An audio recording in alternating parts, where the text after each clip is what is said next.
Hi, everybody. Welcome back to the Quantum Guide Show. Today, I'm very happy to bring back my insightful panel with Ryan Patrick Burns and Gary Michael May-McGill. Before we start, let me just tell you a little bit about them. Ryan Patrick Burns began researching the Uintah Basin and the mysterious Skinwalker Ranch years ago. But when his passion for answers could no longer be quenched, he left his corporate job in Salt Lake City and moved to the desolate and remote basin to investigate the ranch full time. Ryan now owns property overlooking the ranch, and he hosts the popular podcast Hero Paranormal. And he's also written about his experiences investigating Skinwalker. Gary Michael May-McGill is an American actor, entertainer, singer, songwriter, filmmaker, comedian, producer, editor, activist, and psychic medium. And his mission is to spread love into the universe. His YouTube channel is called Camp May, and it is an original music video jukebox, an elaborate mixture of Gary Michael May and Tribe Sunshine. Gary Michael May-McGill also hosts an open mic jam live stream, 7 p.m. to midnight PST, every Saturday night. Everyone is welcome to play a tune on the open mic virtual stage or just hang out and make some friends. Camp May and Gary Michael also host live virtual festivals and concerts, and he's always looking for new artists to join and collaborate. Today, we're going to talk about dream states and interpretations. All of the links are featured below in the description.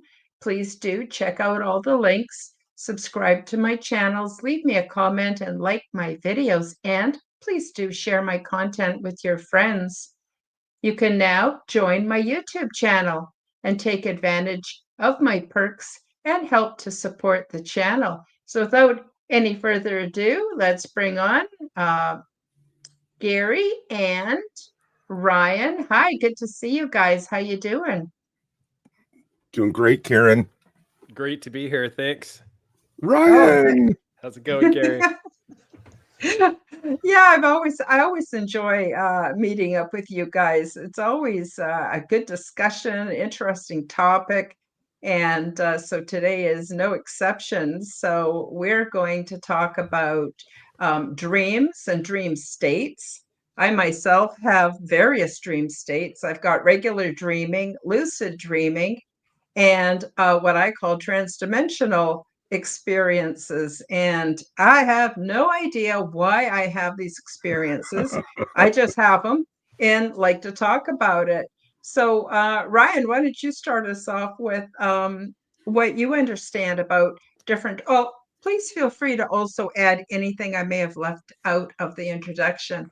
But also, please, what is your understanding of dream states and the different dream states that you're aware of?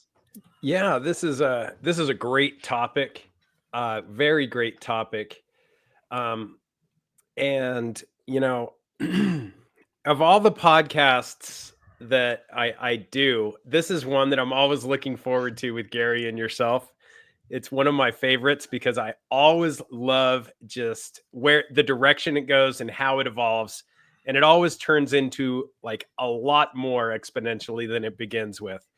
That being said, dream states are very cool. And the deeper you look into dream states, I think you start to realize that the subconscious is composed of so much more than we are aware of. And my little one this morning woke up and came to me super excited, and she never does this. And she said, "Oh my gosh, I had the most amazing dream, and it lasted all night." And I knew exactly what she meant. Sometimes we have those dreams that you're like, "Whoa, that was really intense." And she said that she was a little fairy, but she hadn't got her wings yet. And the ETs, the aliens, came down and gave her wings. And I thought this is so interesting and it's perfect timing for this. But yeah, I remember as a kid, my dreams seemed to be a lot more vibrant. I still have dreams. Maybe it's just because I'm old and jaded now, but yes, I think that sometimes you have dreams that very much seem more like premonitions than dreams and are a lot more spiritually charged. Mm-hmm. Mm-hmm. I would totally agree with that. And by the way, I love meeting with you guys too. This is one of my favorite shows to do. And I just thank you so much. Gary, what's your take on dreams? I'm like right there with you and Ryan. I mean, look, I think that definitely dreams are definitely a mysterious function of the human brain. You have lucid dreaming when you actually are coming out of being unconscious and being conscious during REM, and you have the capability of controlling the narrative with the lucid dreams. You have, the Hopi Indians that say that dreaming is connected to the realm of the deceased. And, you know what I mean? You have these spiritual visions and things that help, define what is to be and what is to come. Um, so, and then you have, the textbook, traditional, memory consolidation, your brain's processing things from what you had the day before. You have emotional processing, you have, which is almost like mood regulation, right? So there's all these different angles and all these different ways to go with dreaming. And it's amazing to kind of tap into all those. Mm-hmm. Absolutely. When I'm dreaming, regular dreaming, I just want to say hi to Denise, and we'll take we'll see if we can figure out why you don't remember your dreams. But for myself, I have sort of my regular dreams. They don't make a lot of sense. They're very disjointed. They're very highly symbolic. For some reason, I have a lot of dreams about being in a huge house with many rooms, and I'm sure it symbolizes something. But I think in a way it's my brain detoxing and sorting information and putting stuff, the right books on the right shelves and things like that. And then I have the lucid dreams, and they're really cool because I'm absolutely aware of what's going on. And I can remember one I was having, I was out and it was kind of a hilly meadow and there were all these people around and it was kind of like a festival kind of atmosphere. And I was so happy and the sun was shining. And all of a sudden I realized that I was in a dream state. And I said to the person next to me, I said, "Am I dead? How come I'm able to know where I'm at and what I'm doing and do all this?" And the person next to me just kind of shrugged. And it was really interesting. So I have those kind of dreams. And then I have what I call my transdimensional dreams, which I don't always remember those either, but they have very important teaching points to them. So that's sort of how it goes for me. Guys, why do you think maybe some people don't remember their dreams at all? That's a good question. Ryan, what do you think? It is. I really liked what Gary said about tapping into them, and I think that's part of the underlaying truth to dreams is that we are able to tap into something, or it's able to tap into us because I've had those dreams that you just don't want to end, right? You just want to keep them going, and then I've had those dreams where it's like I really don't want to be here, and and I think there's other dreams, like the question Denise had. There's other dreams that we may not want to remember, or we may not even need to remember. And coming back to the mind, I think everything is so fascinating within the neural networks, and when you get in the hypnagogic state, and as Gary said, the REM, the rapid eye movement. I mean, we're so engaged when we're dreaming and quote unquote resting. that our eyes are moving in ways we can't even make them move when we're awake. And I don't know. It's Yeah. really it's fascinating to me how powerful, not how powerful the mind is, but when you open that curtain and you go into the dream state, backstage, how crazy it can be. Yeah. Totally. Um, I was going to say, Denise also said this is really common. I have lots of dreams, though, where I'm naked and I can't find my clothes, and no one but me knows that I'm naked. And I think that's really, really funny. I've had dreams where I've been at school and I've been naked, or I've been at some public event and suddenly I realize I'm naked. Oh my gosh, guys, have you ever had that happen to you? Yeah, and then too, the dreams that you have, to me, is completely up to interpretation. We can read that it means this and it means that, but I think something that's very interesting is that there are dreams that we all have that are similar, like the falling dream, right? Where you're falling and you kind of start spinning before you hit the ground and wake up, right? Some people say, hey, that's you relieving anxiety. Some people say this, some people say that. So I think it's kind of up to each person to get the self-knowledge, the insights to your feelings and your emotions and what your brain is trying to process, so. And, I'm just going to add something a little bit interesting that kind of seems like a correlation, maybe not direct, but when it comes to dreams, I wonder how much of it is our own mind planting those seeds, or if there's seeds planted literally from our guides. And Yeah. it's because when we study a lot of the high strangeness, and this goes into UFOs and this new term psionics, and they've been doing it for years, but oh my gosh, how's it possible that the military has these psychics that can call in UFOs, something that appears tangible, but we can't really, put it in a box and tell you what it is. Right. And I think that a lot of it is true when it comes to the dream state as well, where, our mind is so powerful. You have to be careful what you think of. And I'm guilty of this. Guilty is charged, but it is sometimes I'll have thoughts come into my mind and I'll think, where did that come from?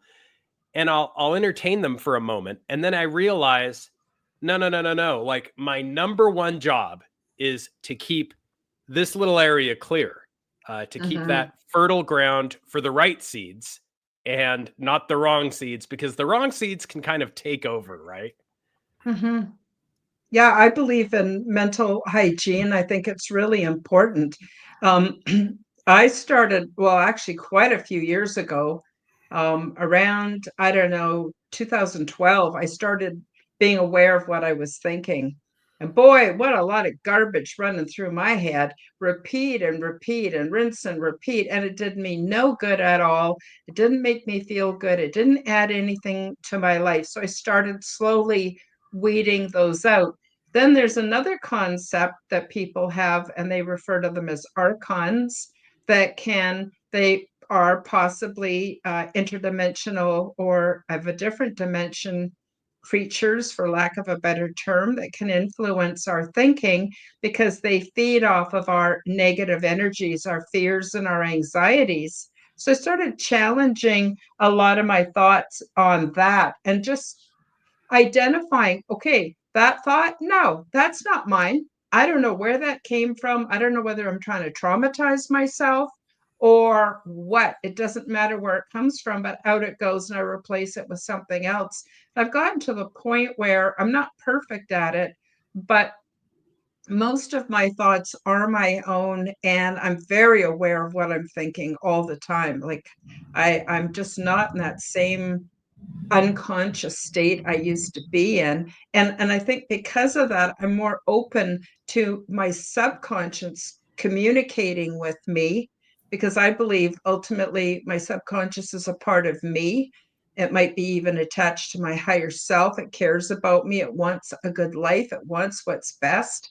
And so it behooves me to sort of pay attention and to allow those messages to come in. And then, of course, there's meditation. But for me, meditation is mostly just trying to shut the hell up. Yeah. Yeah. There's no doubt that emotional processing is a big factor to me. There's a bunch of them, but the emotional processing is interesting because it's almost like a mood regulation. It's almost like overnight therapy where, you know, like Ryan says, you know, it borderlines on nightmares sometimes where, you know, hey, I don't want to remember this dream, but you're getting therapy on it. You know, and then there's the other side of the coin on the creativity side of it, where people are like, you know, I dreamt this and I dreamt that, and then it actually comes true. Or, hey, I dreamt about this person and then I haven't talked to them in years, and then all of a sudden I got a phone call from them. Stuff like that is very, very interesting when you start dabbling down that road, you know. That sure is. That's the coolest. That's when you realize, and I love that term that Gary used, tapping in, because it really is like a worldwide web of connectivity. And it's interesting. There's a book that is written by a priest, and this book is it's kind of a dark book, 666 pages, written by a priest. It's on Satan. And this is a book that a very prominent UFO researcher, Dr. Jacques Vallée, urged Diana Pasulka, a theology professor, to read to understand the UFO enigma. And you would think that these things are not at all connected. But to Gary's point and to your point, it does seem as if there's some adversarial entity or entities, archonic in nature, that don't want the best for us. And this book kind of goes, it delves deeply into the fine line between neurosis and possession. So, like, at what point am I going crazy? And where is the line between crazy and possessed? And there's no way to pinpoint that. So it's all sort of interrelated. But that's a really good point. Yeah, absolutely. And then, you know, the thing where we all kind of have these same dreams at some point. And then, you know, remembering them is the biggest thing, because you could wake up and not, you know anything. And then all of a sudden you're eating your cereal and you're like, oh my God. You start remembering these dreams, you know. So that's kind of, you know, the Hopi thing for me, the vision, the spiritual guidance too, because it really helps me a lot. Especially when I have dreams about friends from the past, or an ex-girlfriend from a long time ago, stuff like that. So I don't know if that's just me trying to process my emotions and help me deal with it too. You know what I mean? It's crazy. And those are usually nightmares. Anyway, you know, the I don't know if you guys ever had this one where you start flapping your hands and you'll slowly start flying up. And then the more you start flapping your hands, the more you kind of start flying around. Did you ever have that one? I have a lot of dreams about flying, Gary. It happens. Wow. In fact, it happens so often. I even think, I know this is going to sound irrational, but I even think that if I had enough faith, I actually could fly. I actually could. I think that the only thing stopping me is this programming that I can't. And it sort of always starts the same way, where I just sort of give over to it, and my feet leave the ground and I start to float up. And that's not that far from astral projection, actually, in a way. But ever since childhood, and those dreams when I'm flying are always in full color. They're amazing. Those are the kind of dreams I never want to wake up from. And you know, Wow. it wasn't until I was in higher elementary school and we were watching a film, an educational film, and it had aerial photography. It was the first time I ever saw, because I'd never been on a plane. It was the first time I ever saw what things look like from that vantage point. And it always blew me away because that's exactly what it looks like when I'm flying. So anyway, I don't know. What do you think, Ryan? I'm right there Yeah. with you, Karen. When you said you might think I'm crazy, it's like, no, I'm right there with you. Like, I'm literally thinking in my mind when I have those dreams. Mine are more like it's a jump and then I just have more airtime. And I think in my mind, I know that I can do this for real, is what I'm thinking. Like, this is for real. I know it's for real. But then I come into this base reality, this muck, this sludge pool with the meat suit. And all of a sudden, I don't even try. And 100%, I know exactly what you mean. And I think you're right. I think you're right. There's some reality to it. And you know, back when I used to skateboard and I would like ollie and jump over people, I remember I got to where I could like jump up and go over like 12 people, and somebody said, stop. And I'm like, no, I can keep going. And these are just girls laying down at the schoolyard. Talk about bad idea. But, you know, but it wasn't, I think that when you're a kid, you perceive the world very different. It's more malleable, right? You're not as scared of things. It's your playground. Infinitive. And as you become an adult and you're more jaded, it's definitely it's more threatening, right? Well, I think maybe it's that you have more of a past.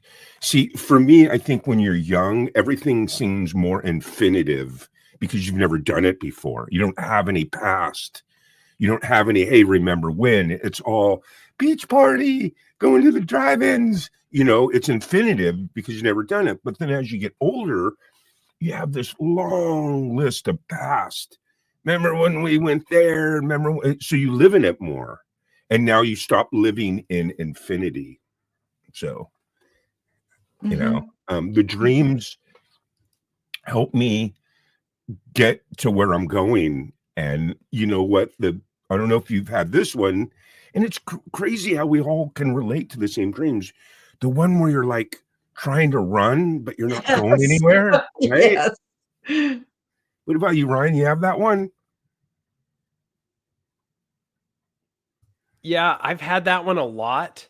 And that one is one that, believe it or not, a lot of people encounter that in areas of high strangeness. And the Uinta Basin is one of them, areas in and around the old Bigelow Ranch. And I've heard the same thing about Sedona and down in Four Corners and parts of Colorado.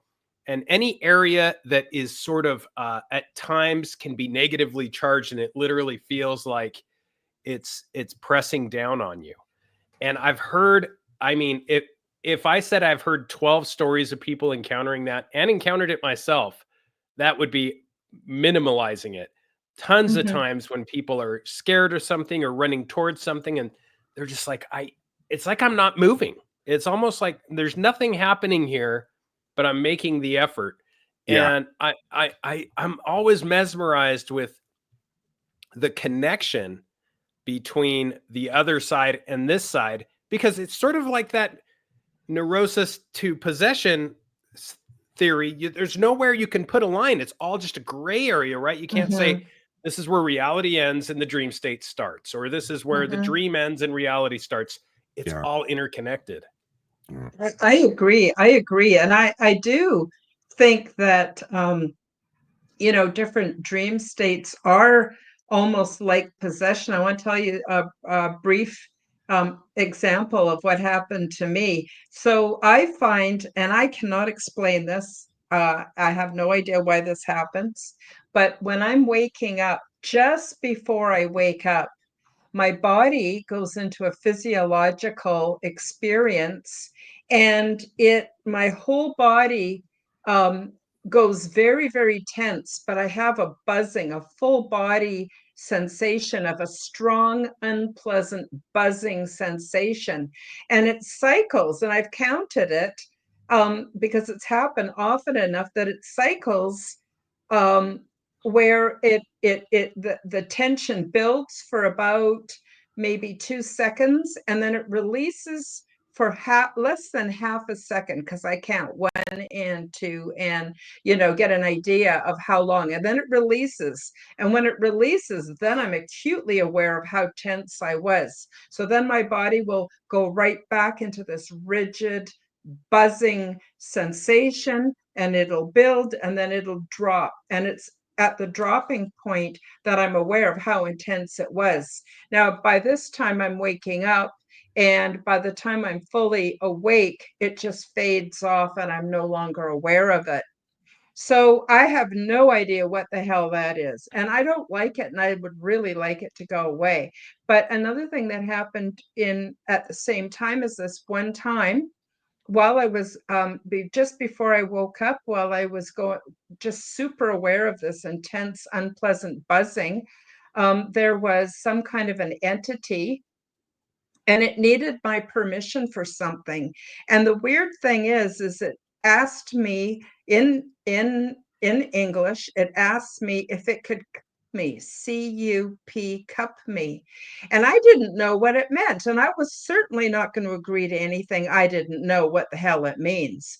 So I said, what do you mean, cup me? I said, is that some kind of a weird sexual thing? Like what? What the heck are you talking about? And it said, then it repeated, it said, Karen, I want to cup you, but I need your permission. And I said, do you have any idea how long it's been since I had sex? I'm an old lady. And the entity knew. It said 15 years. And I said, yeah, it's been 15 years. And it wasn't until after I had woken up completely that I did the math, and that's what it was. 50. I know I shouldn't admit that, but me, I don't have a very good filter. So anyway, but I said, no way, I'm not agreeing to something that I don't even understand. And then it went away, and the buzzing faded because I was waking up. Anyway, I don't know if you guys have ever heard of anything. I don't know anybody as weird as me, I'm telling you. But I'm really glad that I had my back and I maintain my boundaries even when I'm not awake. Yeah, that buzzing thing is interesting because I kind of get that a little bit too sometimes it seems like whenever I wake up from a dream that's like borderline nightmare or not something that's, I'm enjoying too much. I'll wake up and I kind of get that buzzing in my head, and it takes like about 20 to 30 seconds where it completely goes away.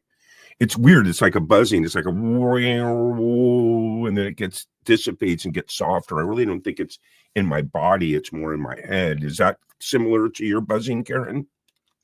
I don't know. It sounds similar. I off every once in a while, I wonder if perhaps I might be targeted because I have such a capacity for transdimensional experiences and for going into other realms. I thought maybe I'm being targeted.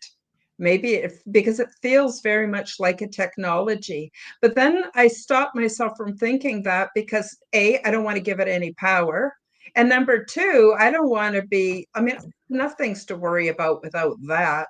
So, if I am or if I'm not, it really doesn't matter.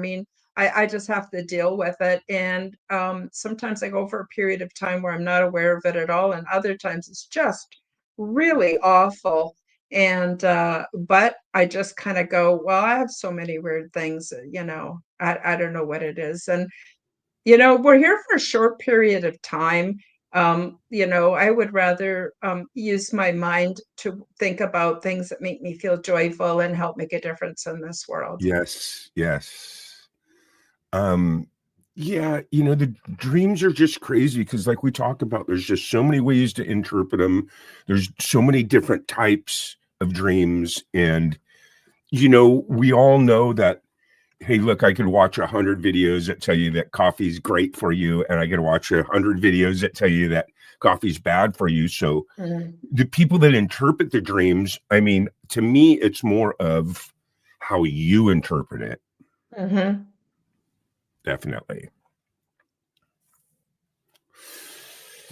That one is I think that's so key. The mind is so much more powerful than even the things that people engage with. And you find that, you know, in strange ways when people really don't want you to see it. And as an example, the Himalayan monks, when they're in states of meditation at extremely high altitudes and extremely cold weather, and you know, they should be dead after 5 minutes, and they've been up there 45 minutes.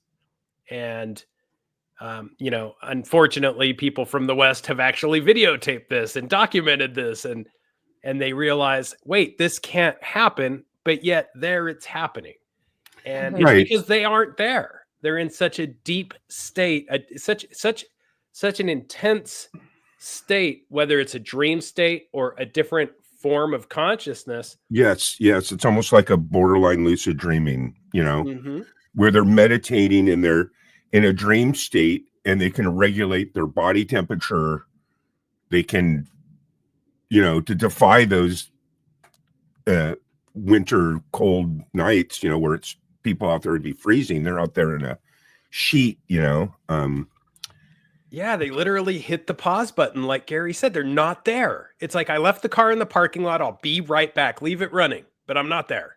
And Yeah. they should be gone after 5 Yes. minutes. And then Yes. 45 minutes later, they pop out of it. Yeah. You know, sorry, go ahead, Karen.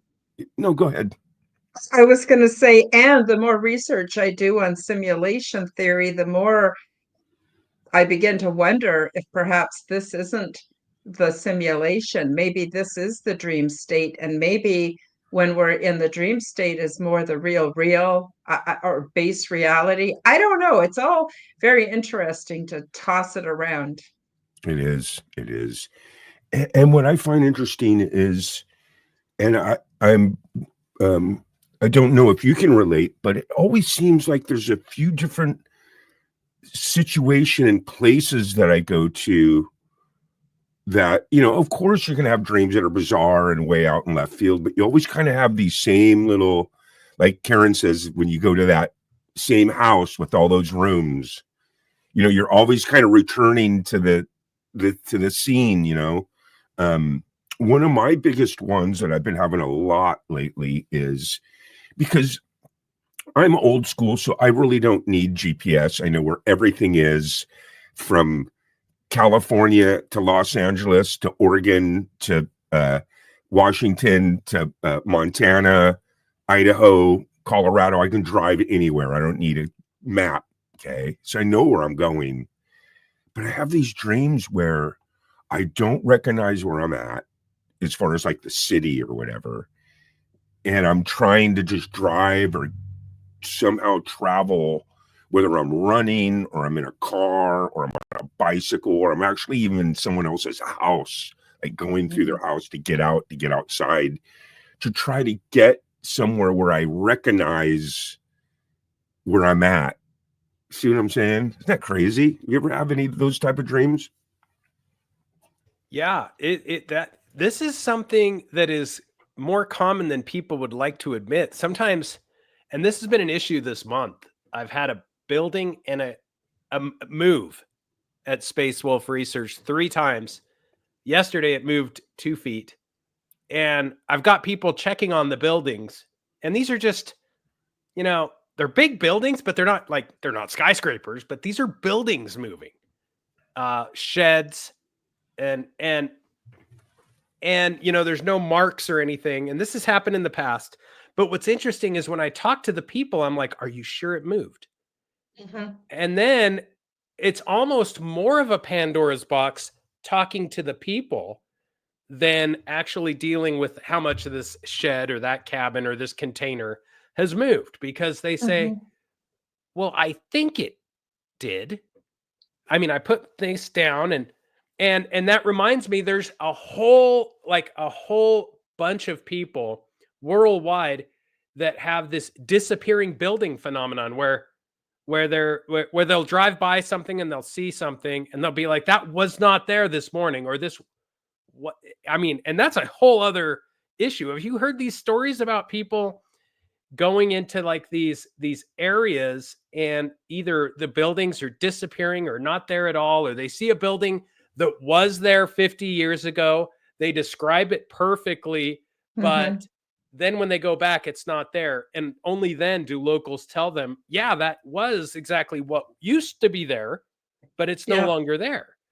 And how Yeah. do they tap into that? I don't know. It's I amazing. don't know. It could even be part of the, like a Mandela effect. I just want to say a quick hi to Daniel. Thank you for joining us today.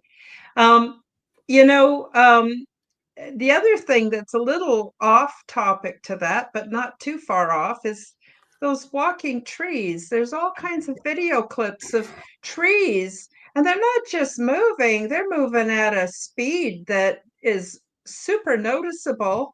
And they've filmed it, like there are so many freaking weird things happening around us. Again, maybe this is the dream state. I don't know. But yes, buildings disappearing or buildings appearing, the whole Mandela effect, but those walking trees, those freak me right out, because those are not just little saplings, those are actual huge trees, and they're hoofing it across the field. Gary, Wow. have you seen any of those videos? Yeah, the Divine Daniel makes a really good point. She's talking about deja vu dreams, where you're like,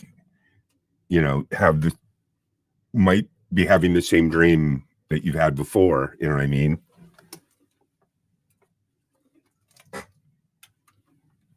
Check 1 2. Everything okay? All right, I'm there. Good, Some good. problems with Yeah, my we headphones. can hear you. We can hear you fine. All right, perfect. Yeah, it's just crazy. The dream world is definitely crazy. The vision type thing too is very interesting to me, where you know your dream comes in and tells you, hey, this is the path you need to take, or this is what you need to do. Those are very, very interesting dreams. Hmm. Those are the dreams I want to remember. Oh, totally. Totally. I've actually had warnings in dreams, and I'm not going to get into the details, but I had a dream one night of someone who I know and love very much was going to be hurt in a specific way. And the next day I was more mindful and watchful over them. And then when the situation arose that it actually was going to happen, I was able to intervene and stop something terrible from happening to them. So I get a lot of precognitive warnings in dreams, Yeah. and sometimes I'll get a dream where I just didn't pick up on the energy of someone as being negative, and I get a dream, and then I always follow it from then on. I always listen. So again, getting back to interpretations, I think it is important, but I think to do interpretations, but I think ultimately we're the ones that need to do the interpreting. I know a couple of people who are psychics, and they're fairly good at it, but mostly I do not put my faith in psychics. It's no disrespect to the profession. It's just that I don't need someone else to interpret reality or non-reality. Yes. 'Cause Yes. that's my job. Yes. Absolutely. I totally agree.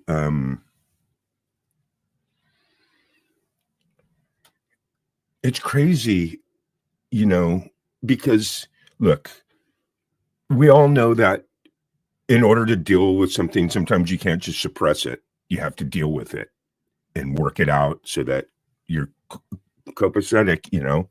So a lot of times I think dreams also help us do that. It's almost like I talk about mood regulation and overnight therapy. You know what I mean? You're Hmm. tripping on something and you just don't want to deal with it. But so then when you crash out, you go to bed and you dream about it so that it makes you wake up and have to address it too. Right? Hmm. Yeah, I agree. I just wanted to say hi to Kaleidoscope Eyes and Grateful Heart. Grateful Heart says, I've never dreamed of a familiar place. That's interesting in itself Yeah. too. Yeah. Yeah, but I agree, Gary. I think that you can run, but you can't hide, especially from yourself. Right. And Right. sometimes that Right. is how, we even bad dreams. Oh, there's been dreams that I've been having, and I wake up and I went, "Oh, thank God I was dreaming. Yeah. Thank God I don't have to deal with that." But still, there's a lesson there, right? There's a message. Yeah. Or you dream that you have something and you wake up and you don't have it. Like when I was young, I'd be like, oh, I got a big sack of marijuana, and you wake up, you don't have any, you're like, oh no, well, that dream said I had a bunch, stuff like that. Mhm. Another interesting part of the dream puzzle is and this sounds far-fetched, but there's like very many different stories of this happening when people share the same dream, which should be impossible, right? Mhm. And there's one event where physicist Thomas Townsend Brown, he was interested in a lot of interesting things and working on a lot of interesting stuff, including ionosphere stuff and possibly even time travel. But there's one instance where he and his daughter had the same dream. They went down to breakfast, and the daughter, I believe, asked him, "How was your night?" And he said, "I had the weirdest dream." And she said, "Could you tell?" Wow. She said, "I did too. Can you tell me about it?" And let the cat out of the bag.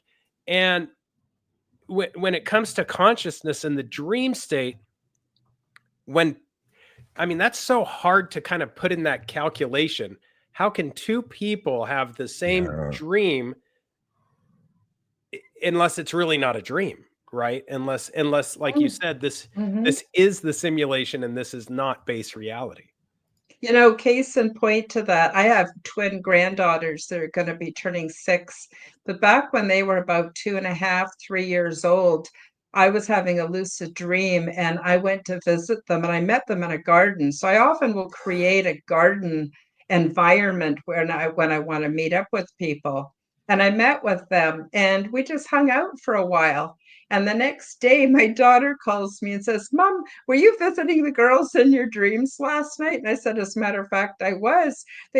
She says, "They said they were in a big garden with you and they were so happy and that your mother, who has deceased, was also there." And I went, yeah, I know. I said, "It's absolutely true." And it just blew my daughter's mind. Wow. Almost like a meeting place of the spirits, you know, Hmm. or a way, you know, uh, for people on the other side, because the Hopi Indian, you know, uh, they 100%, one of their main contentions was that dreaming is definitely connected to the realm of the deceased. So that's how they can contact you. And, you know, which is interesting because those are usually the dreams that you don't remember too much. The real intense ones, it's almost like a hand grenade dream. It's like later on the day, you ever have that where you're like, you remember the dream, you're like, Hmm. Hmm. wow, something triggers you to remember it. You know what I mean? So, That's a huge point, Gary, because my closest my some of the most interesting close encounters, I would say, to the other side have been when I've been with family members who are close to passing. And if Hmm. anybody's ever been close to somebody that's about to pass, that veil is pretty raggedy. Like they can see stuff from the other side. They're talking about it and they're seeing family members. And I remember my grandfather, who was very, very business oriented, a very shrewd individual, very much not into the woo at all. And when he got close, it got real interesting. One example is he said that he was back when he was a boy. His father was an engineer for the railroad. And he said, "This is so wild. When I close my eyes, I'm back to being a boy. I know a train is coming for me, and I'm just waiting for the right train to come down the track." Oh, wow. And then another time when this is hours before he passed, he said, "Ryan, this is so interesting." He said, "I haven't been perfect down here, but I've done okay." And he said, "I've been sitting at a round table with Jesus and the devil, and they both want me. And we're just going over Bet the they do. we're just going over the final paperwork, and it's looking like we have a pretty good negotiation." And I thought, like, this is a guy that would never say this type of stuff. Right. Mhm. And you wonder, like, and how many people see their past loved ones when they're getting close to the end? Yeah, I think there's more there. absolutely more. Absolutely. I think the veil is way thinner than what we think it is. And belief seems to have a big part in it. I often get my relatives when they pass away, they come see me. I don't know why. Not all of them, some of them not so much, but most of them definitely come to see me. And it's not like we have any kind of a big interaction or anything. They just come to see me, and it happens in my dream state. So one of my more recent relatives that passed away was a cousin, and she and I had a bit of a falling out. Basically, she told me that I was a real weirdo, and I made her feel uncomfortable, and she didn't want me coming around anymore. And I went, "Hey, your wish is my command." I did not take it personally, Yeah, because those are the kind of people that I'm not that comfortable with either. I don't want to be on my walking on eggshells all the time, and I appreciated the fact she was so upfront with me about it. yeah, So anyway, she passes away, and I'm dreaming away, I don't know, all kinds of stuff. And then all of a sudden I'm in a kitchen, and there's Betty. Her name's Betty. And she looked great. And she had on this beautiful, long, white lace gown. And she looked at me, and she smiled, and she came over, and she hugged me super tight. And then she was gone, and I woke up in the morning, and I went, "Hey, she passed." So I didn't want to call relatives or anything. I just left it. And I thought, because sometimes I doubt my own experience. And then it was about 3, 4 days later, the relatives started posting on Facebook that Betty had passed away, and I already knew. So I put comments. I says, "Yeah, I know she came to see me. She was wearing this long white lace dress." They didn't like that very much, but that's okay. Uh, Not my problem. And but yeah, so I got to see Betty, and yeah, all kinds of relatives. They I don't know why me. Maybe because I'm receptive to it. Maybe that's why.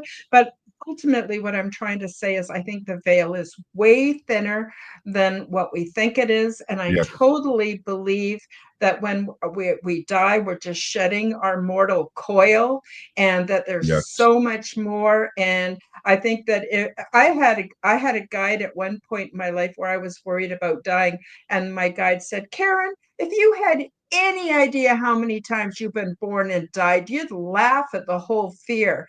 And I yeah, thought about it, and I thought, yeah, yeah, feels right, feels right. yes, absolutely. Karen, there's no doubt that there are so many faces on this dream world thing. There's the lucid dreaming, the visions, the self knowledge, the memory consolidation, the emotional processing, all these different avenues, all these different things. No one knows. That's the greatest part about it for me is, you know, no one knows. A It's the great great mystery. frontier. Yeah, absolutely. Um, and then just, real quick, getting back to these different types of dreams.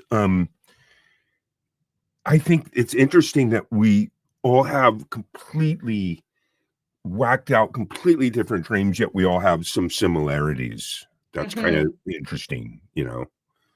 One is you have the one where you're like being chased or something by whether it's like an animal or something, and you keep trying to get higher and higher, right? You ever have that Hmm. one, Hmm. right?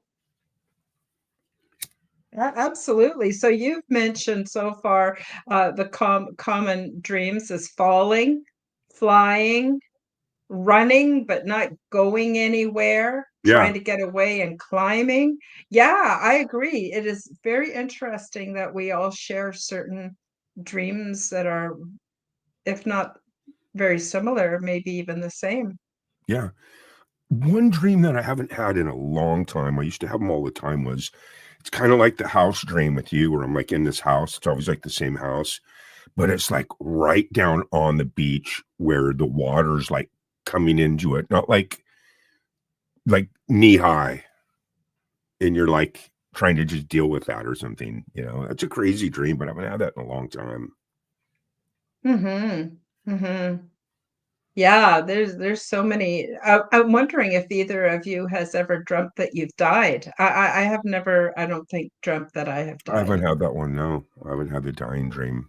I think I've had, I don't know what to call the state, but I had a recurring dream as a child, and I think I've talked to you guys about it before, where I would say that there were these obviously elder entities around me, and we were looking through a circular, it almost looked like it was like a table, but it looked sort of like an iPhone, but even nicer quality. And they were showing me, like my family below, and they were like, this is going to be your family. This is going to be your life. You're going to live here. So I guess it would be a pre-life dream, which I don't know if that Mm-hmm. would constitute death.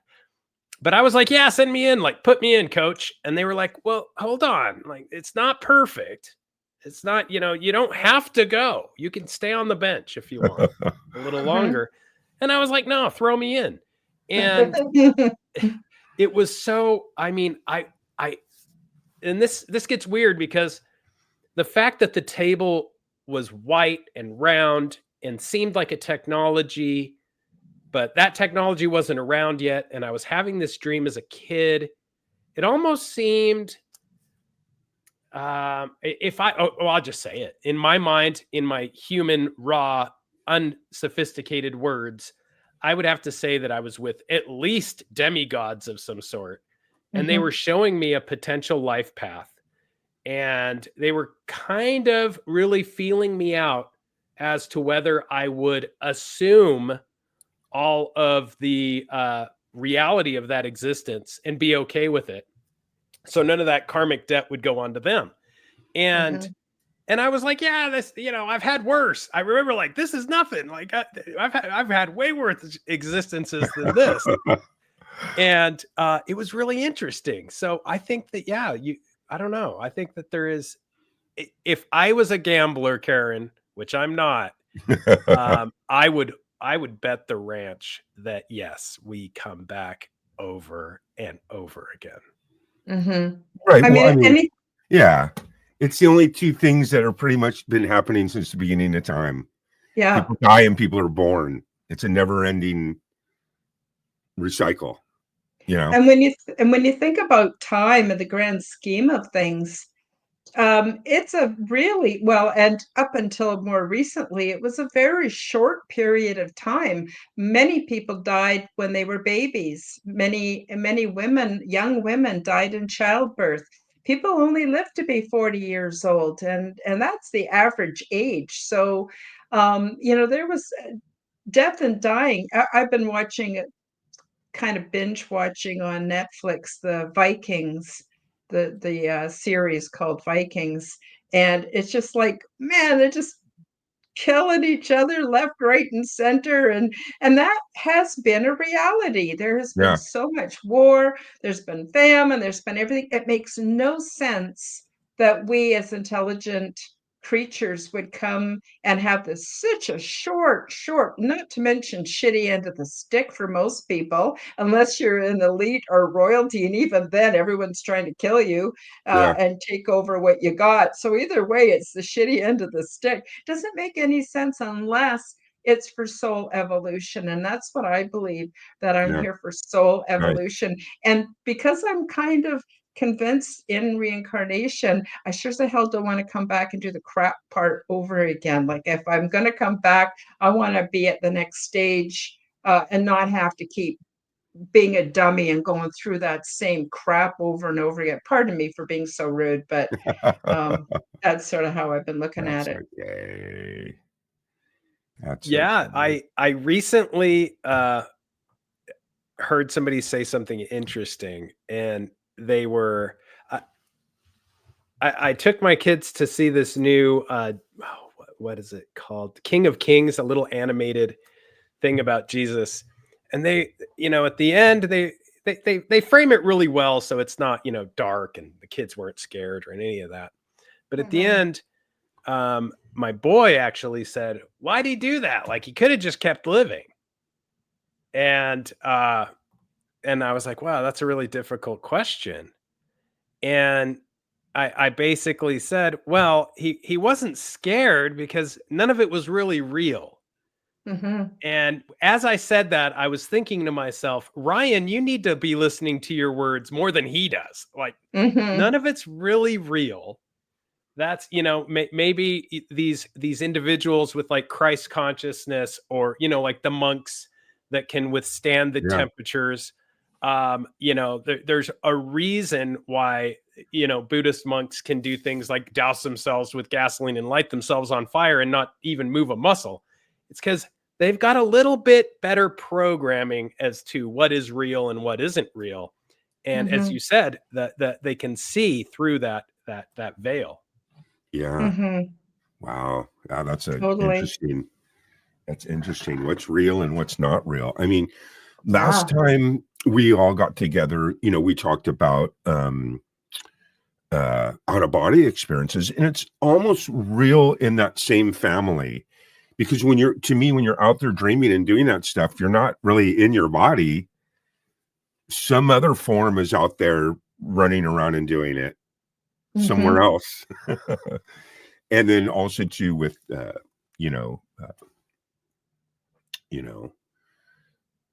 people that pass away and stuff, like, I remember when my grandmother passed away, I was actually there, and she had looked up in the corner of the room and she had said, they're here for me now. Gotta go.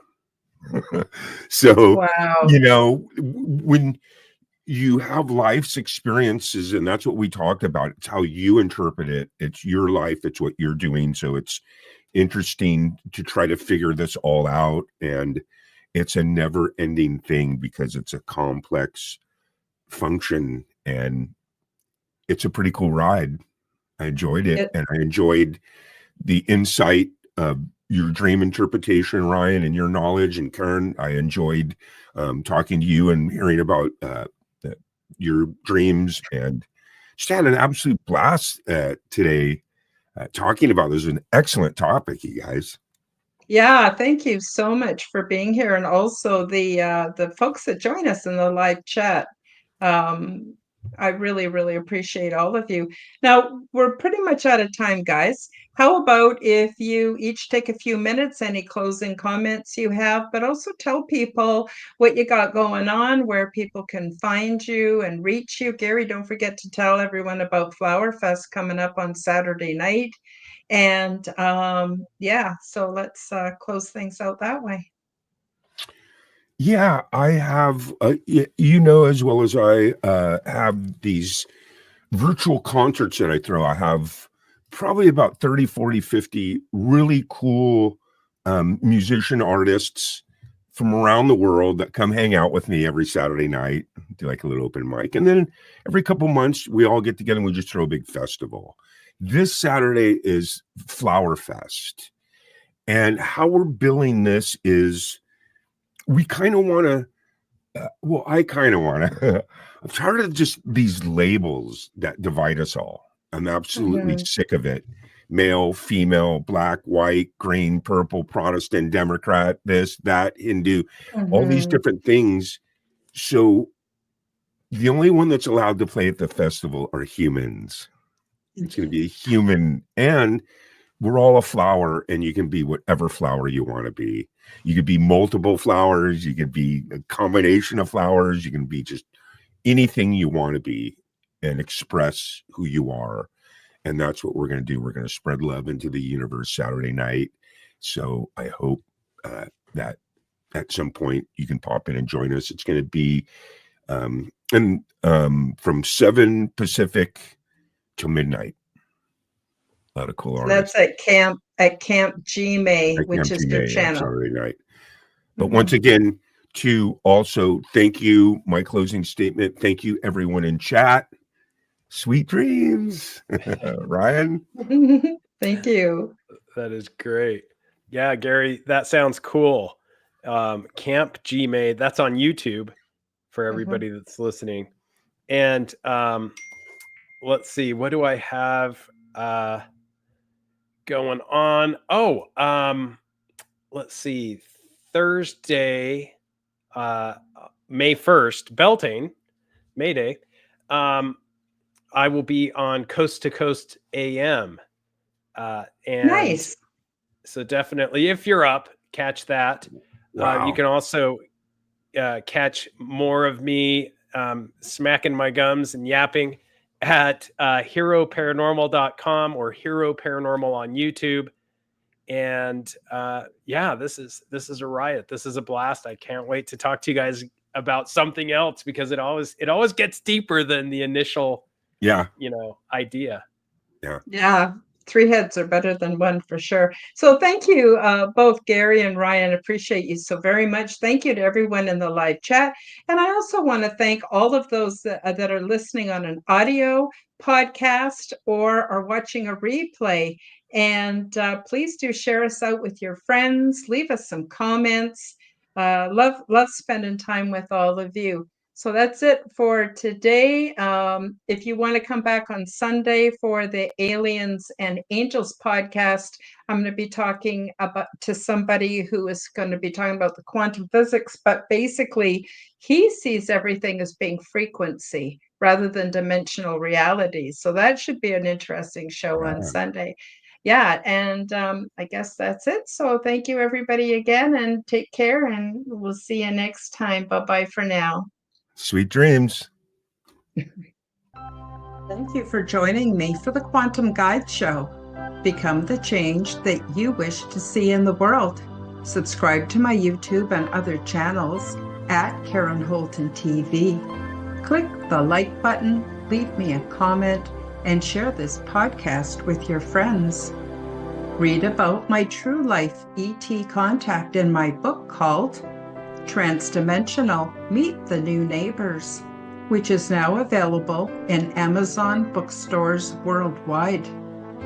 Check out my website at www.karenholtonhealthcoach.com to see my free resources and amazing products and services. All the links will be in the description below. As part of the Forbidden Knowledge Network, you will find the Quantum Guide Show with Karen Holton and also the Aliens and Angels podcast on all audio platforms. Until next time, keep up the good work.